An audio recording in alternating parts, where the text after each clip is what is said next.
안녕하십니까. 반갑습니다. 우리 귀한 손님을 모셨습니다. 조갑재 TV 게스트로 모신 분은 유명한 분입니다.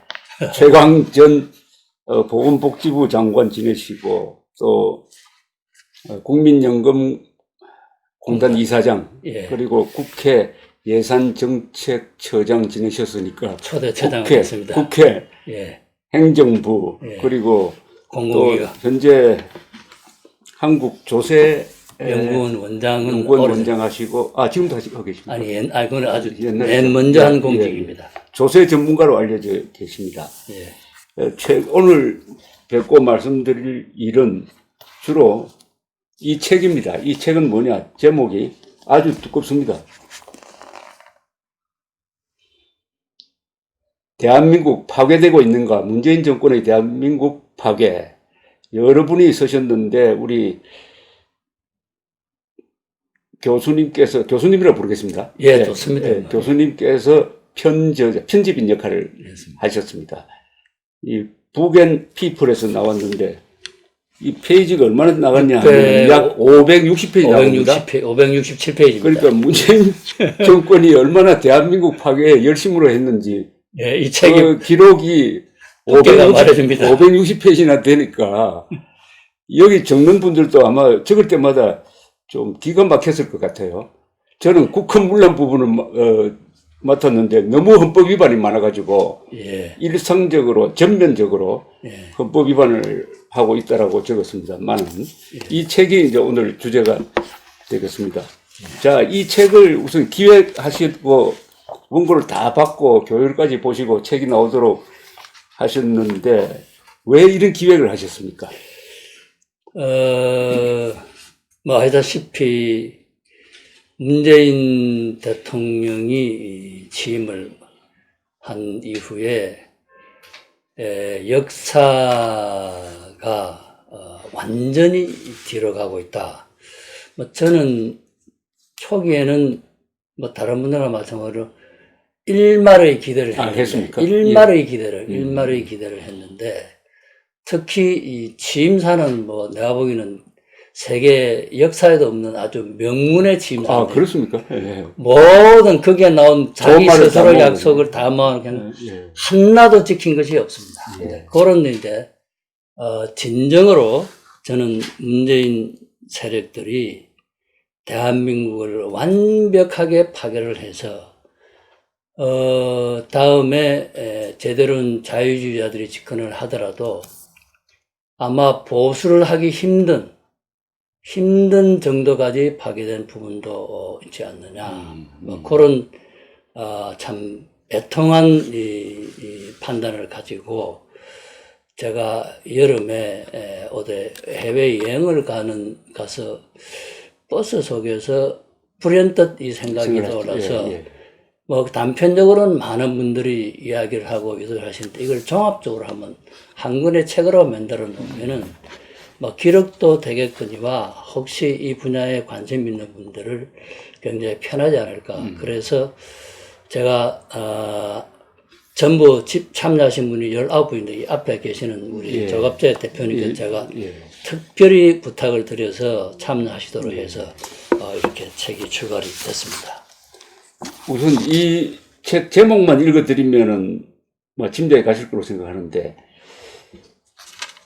문재인 정권의 국헌 문란과 대응, 조갑재, 국익 실종과 종북 무능 외교, 윤덕민, 문재인 정권의 안보와 국방 파괴, 김태우, 신원식 공전해요.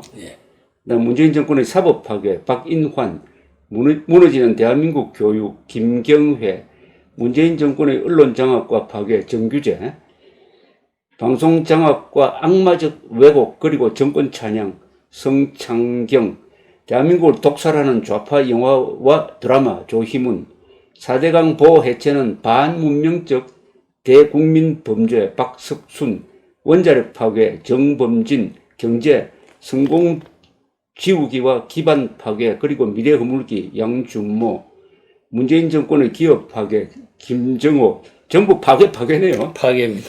전대미문의 재정 파괴, 망국과 노예의 길, 최광 교수님, 주사파의 대한민국 접수와 자유대한민국 수호의 길, 김문수, 문재인 정권의 아마추어 외교정책 전창렬, 문재인 정권의 교육정책 강하린, 한 번도 경험해 보지 못한 경제 박종선, 사회를 장악한 신적폐의 탄생 조주영.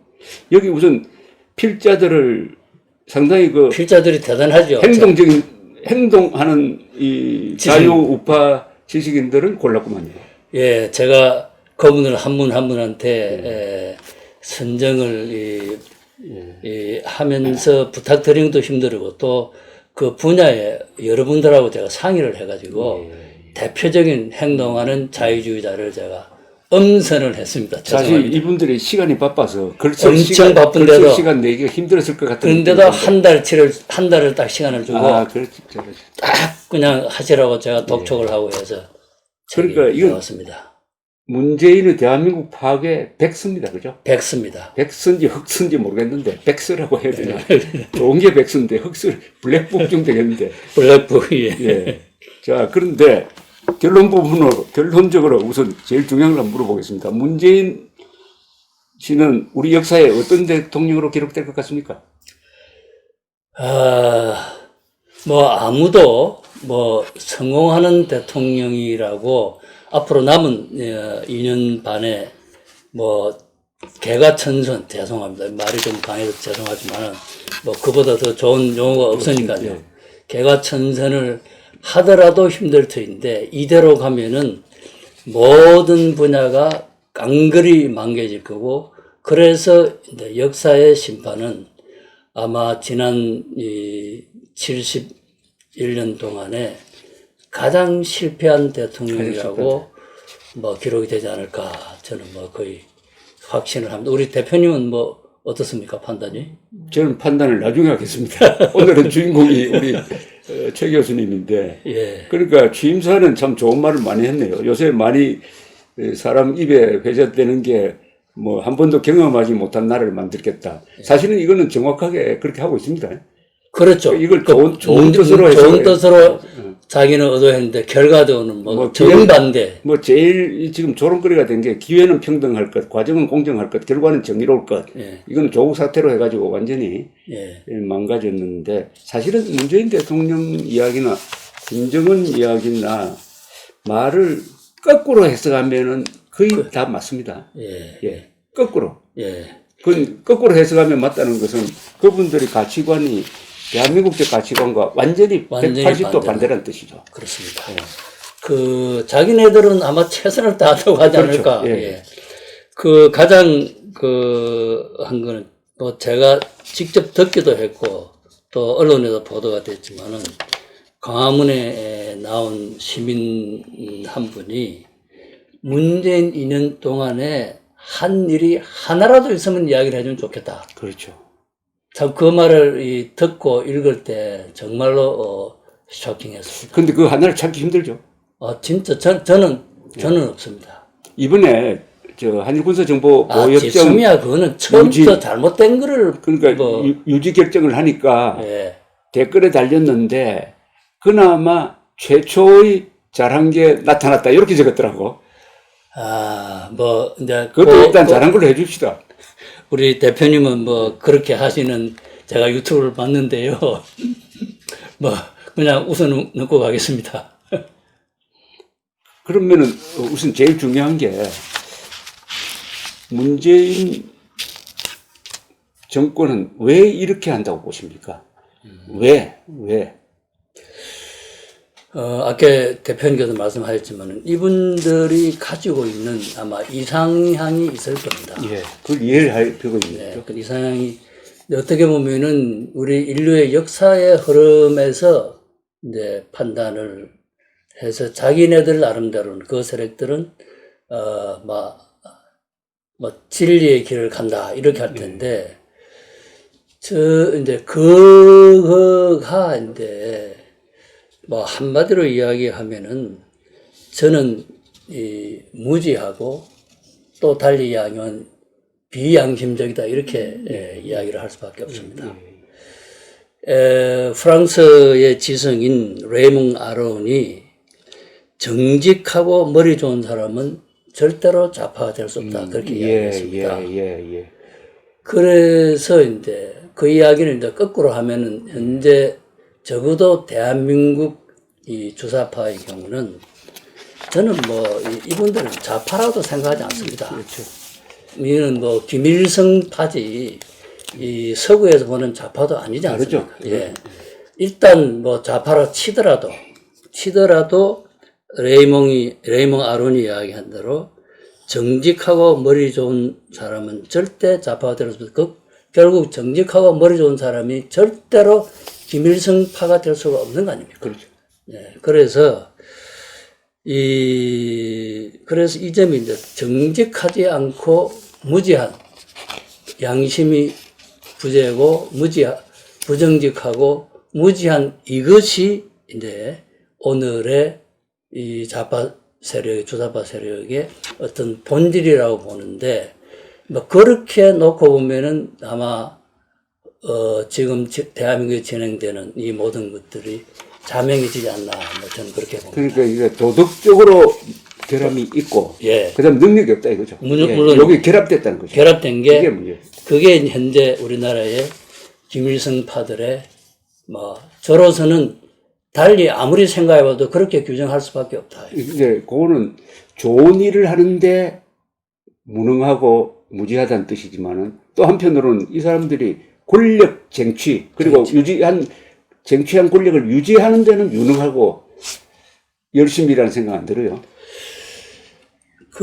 지금까지 이제 소위 촛불 혁명이 아니라 촛불 난동을 걸쳐서 이제 정권을 잡은 걸로 보면은 근데 그것도 뭐 혁명을 거치는 거는 저는 거치는 분들은 그 나름대로의 사명감이 있고 그렇다 보는데 우리나라에 일어난 거는 자신들이 부르짖는 촛불 혁명이 아니고 저는 촛불 낭동이라고 봅니다. 왜냐하면 혁명을 하면은 혁명 그 어떤 정확한 구호가 있고 국민의 공감대가 형성되는데 아주 소수의 집단, 뭐 민노총이나 정교조 이런 사람들이 난동을 부리고 당시 집권 세력이 막 굉장히 어누룩해가지고 정권을 탈취당하는 뭐 이거는 우리가 많은 나라에서 역사에 보는 혁명하고는 또 성격이 굉장히 다르다고 봅니다.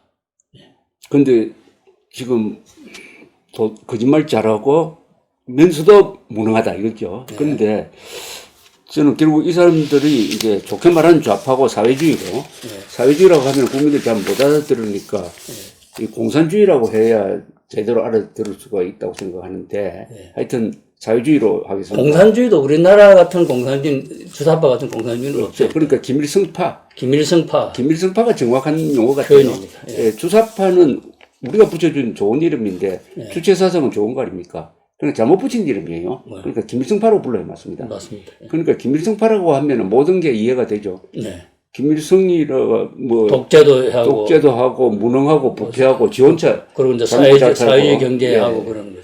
오로지 한 사람을 위해서 2,500만이 다 노예가 되는 이런 시스템을 만들어 놓은 그 김일성을 보면 화가 나야 될 텐데 그 김일성을 존경한다고 하면 영혼을 팔아버렸단 말입니다.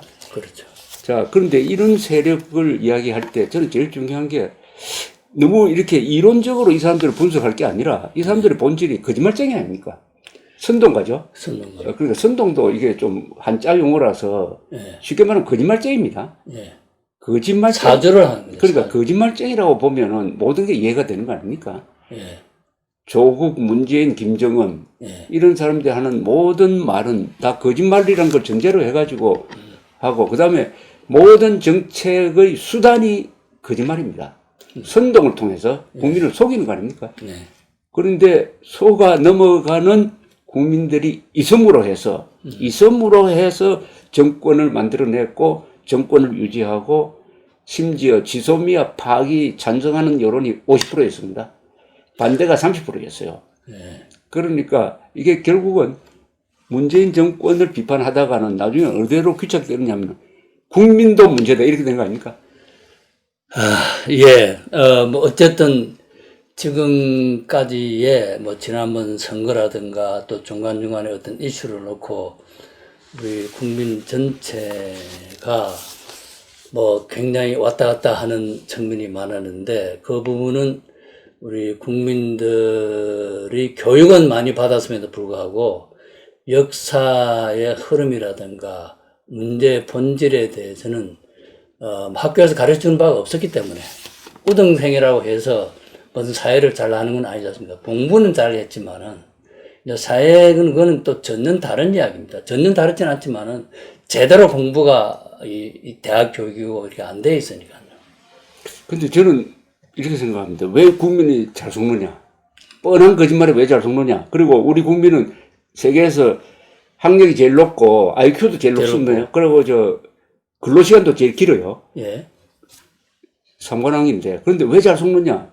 저는 이렇게 생각합니다. 첫째, 자주국방 의지를 포기했기 때문에 잘 속습니다. 자주국방을 포기하면은 사소한데 목숨 거는 권력투쟁을 하게 돼 있잖아요. 그게 하나의 원인이고, 그 가장 큰 원인이 자주국방을 포기했다는 데 나온 거죠. 그럼 이스라엘 사람들이 이렇게 잘 속겠습니까? 이스라엘 사람들은 자주국방을 하니까 국방, 외교 이런 모든 문제에 대해서 관심을 가지고 자기 문제로 생각하지 않습니까? 우리가 한미동맹에 의존하다 보니까 예. 자주국방을 포기하고 설마 김정은이가 속였나? 그리고 쏘더라도 미국이 가만히 있겠느냐? 그러니까 하나는 요행이고 하나는 사대주의에 의존한 거 아닙니까? 우리 우파도 여기에 휩쓸려 온 거 아니겠습니까? 그 다음에 두 번째가 저는 교육에서 찾는다면 한자 포기입니다. 한자를 안 쓰고 한글 전용어로 감으로써 한국 사람들 어휘력이 약해지고 어휘력이 약해지다가 보니까 분별력이 약해진 겁니다. 그 다음에 박정희 시대 때 고등학교, 명문고등학교 없앤 거. 이게 결국 국가 엘리트가 양성될 수 있는 요람을 없앤 거거든요. 이 세 개가 결합되었는데 가장 큰 거는 자주국방 의지를 포기함으로써 외교 문제, 안보 문제, 이념 문제를 등한시하게 되고 그러다 보니까 꼭 가르쳐야 될 거. 공산주의는 절대 악이다. 공산주의는 인간과 같이 살 수 없다. 이승만 말대로 공산주의는 콜레라와 같아서 인간과 같이 살 수 없다. 공산주의를 절대 악으로 안 가르친 거예요. 여기서부터 공산주의와 동거해도 된다. 공산주의는 진보다 하는 이런 허영심 비밀 아닙니까? 예, 잘못된 인식을 또 일부의 소위 이 좌파 사람들이 이 대학가를 빨갛게 물들이면서 그런 현상이 나타나는 것 같습니다. 예. 이 서문에서 우리 최 교수님께서 통치력은 국민을 아우르는 통합력과 앞을 내다보는 통찰력에서 나온다. 무지에서 통찰력은 실종되고 패거리 이념 앞에서 통합력은 설 자리가 없다. 아주 명문인데요. 감사합니다. 이거 좀 부연 설명해 주십시오. 아주 멋진 말인데. 예. 저는 현 집권 세력이 무지하고 무식해서 지금 국가를 그르치는 측면이 굉장히 많은데 이 부분을 많은 분들이 그 원인을 잘 모르니까 이런 분들이 하는 정책에 대해서 또 정확하게 파악을 못하는 것 같습니다.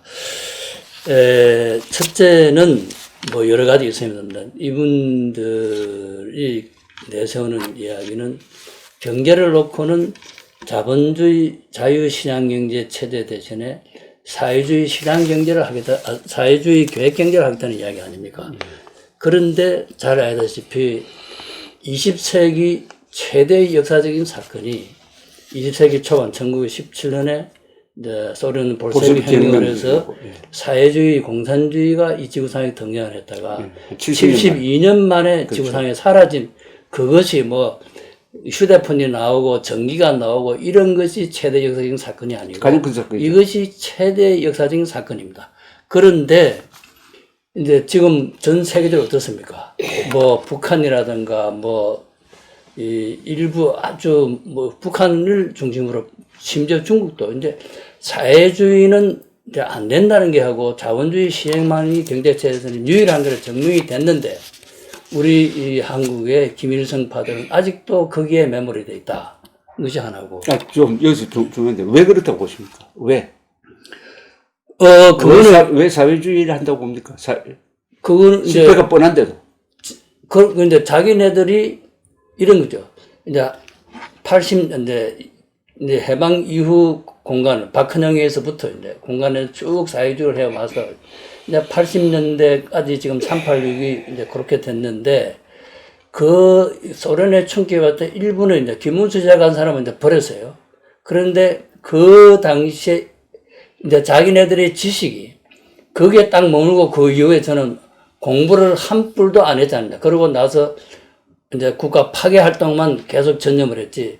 아, 세상이, 이게 진짜 왜 바뀌어서 시장경제, 자본주의 시장경제가 도대체 뭐지? 이런 게서 한 번도 자기네들이 그 관심을 가져서 공부를 한 일이 없고, 그 젊었을 때 배운 거기에만 딱 빠져있기 때문에, 그게 지리요, 길리고 믿는, 그 망한 체제를 그걸 자기, 그대로 믿는 그런 어리석은 사람들이 세상에 어디 있죠? 저는 조금 다르게 보는데요. 예. 그 사람들도 사회주의는 실패한다는 걸 알 것 같아요. 알 수밖에 없죠. 그렇게 자기들이 따르던 스탈린주의, 그리고 김일성이가 경제에 실패했는데, 예. 알지만은 한국에서는 사회주의 정책을 펴면은 우선 좋은 게 공짜 복지를 통해서 확고한 지지층을 확보할 수 있다는 거죠. 근데 결국 저 대표 말씀은 이제 그거 사회주의는 아닌 줄 알지만서도 이제 표를 얻고 자기 인기를 하기 위해서 아니, 권력을 잡기 위해서. 권력을 잡기 위해서 정권을 잡기 위해서는 예산을 가지고 퍼줘가지고, 그러니까 국가 예산을 일종의 선거 운동비로 사용해가지고 매표를 하는 거죠. 국민들의 영혼을 빼앗는 거죠.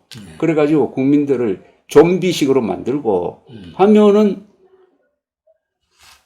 요새 한국에 이미 여론조사에서 그런 현상이 두드러지게 나타납니다. 안보 문제나 이런 데 대해서 도저히 분단 국가, 전쟁을 하고 있는 국가에서 선택할 수 없는 여론이 나온단 말이에요. 그 정도로 타락시키는 데 성공을 했고, 이것은 강력한 표밭이 되는 거예요. 그러니까 나는 정권 쟁취용으로 사회주의적 정책을 쓴다고 봅니다. 사회주의가 경제를 발전시키기 때문에 사회주의 정책을 쓰는 게 아니고 정권 유지용으로, 권력 유지용으로.